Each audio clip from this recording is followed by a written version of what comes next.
Welcome back to the St. John Speed Shop, fellow modelers. Just finished up the AMT 71 Charger, and I got to thank my awesome daughter for buying me this kit. Love me some Dodge Chargers. Thank you, Sugar Dumpling. Well, overall, I'm happy with the finish. Fit is a different story. I discovered some warpage in the frame. I don't know when that occurred, but that caused some problems with final assembly. The front end sits too high. Not all four wheels are on the ground. And let's get this thing spinning. Now, as I mentioned before, the color is Tamiya Mica Red over gloss black with a future floor polish clear coat, and it looks pretty damn good. Some of the clear coat is still drying. I touched up a few spots. I blacked out the chrome around the windows and the door handle and the mirror. Happy with the way that looks. The contrast with the paint is what I was after. And like an idiot, I didn't pay attention to the brush I was using to brush on the clear coat. And I got some metal flake on the hood, and it's annoying, but nothing I can do about it. I don't have damage in the decals if I try to get it off. A good reminder what not to do. And overall, not a bad kit, not for a beginner because of the issues I had with it. I saw at least one video where another builder had problems with the frame being warped, and that just caused other issues, which is you can't do anything about it at this stage of the build. It is what it is. Well, let's get a look under that hood. Engine is nicely detailed. There's one or two pieces I didn't bother putting in. It came with a steering column, and there was just no room between the engine and the rest of the chassis. I couldn't finagle it with anything, and I wound up just removing it. And there was another hose that went from here to the front of the radiator. I forget what the hell it's called.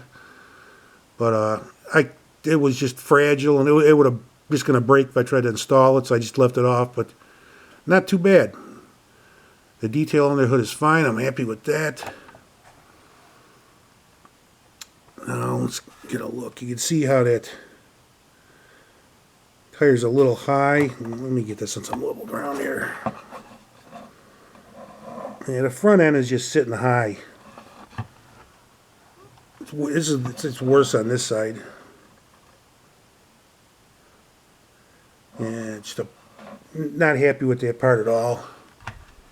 And that made installing these parts here a little bit difficult. I had to trim off the frame because it would have made contact with the air dam or whatever you want to call it. So I trimmed a part of the frame off to get those parts installed. You got to be careful with these lower pieces because they fit, but it's real easy to damage the paint with the glue. Got to be real careful. And the same thing back here.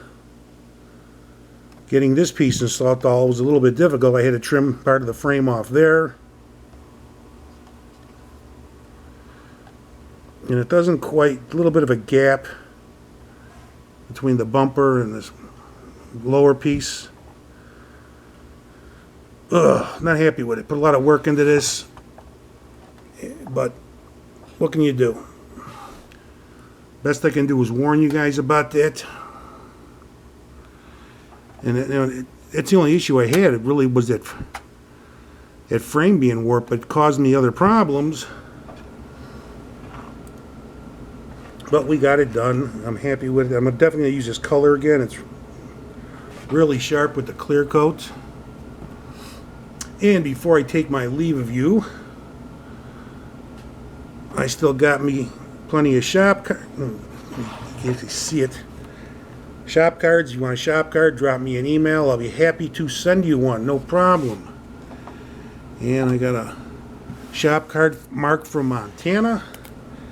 sent me this a while ago, along with this thing taped to the back, and let's see what that is.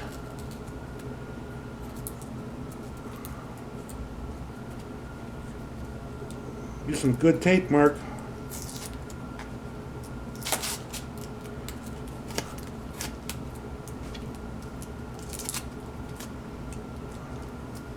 Okay, I remember this.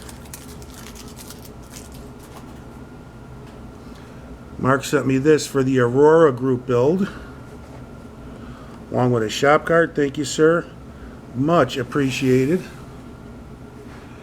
And Dan the Man sent me this token for the Psychedelic 60s group build from last year. Thanks, Dan. I greatly appreciate that. I was happy to participate. I wouldn't mind getting involved with a few more group builds, but I never know how this rotten body of mine's going to be from day to day. But that's about it for this build. I would only recommend this kit for an experienced builder. A few areas that were a pain in the ass.